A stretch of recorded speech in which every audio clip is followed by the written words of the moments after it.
Hansı cümlədə ismin birləşmə ilə ifadə olunmuş həmcins təyinlər var? Hamının sevimlisi, uşaqların dostu postalyon verilişin ilk qonaqlarındandır. Nədir verilişin ilk qonaqlarındandır? Xəbər. Kim postalyon? Hansı postalyon? Hamının sevimlisi, hansı postalyon? Uşaqların dostu.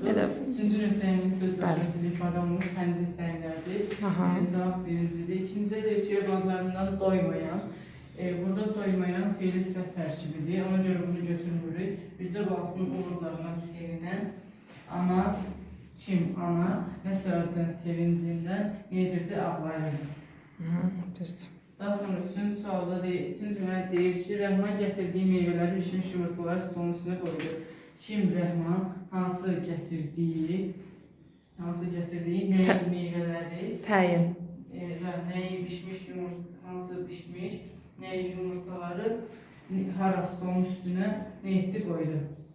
Burada da feil sifət tərkib olduğuna görə burada da feil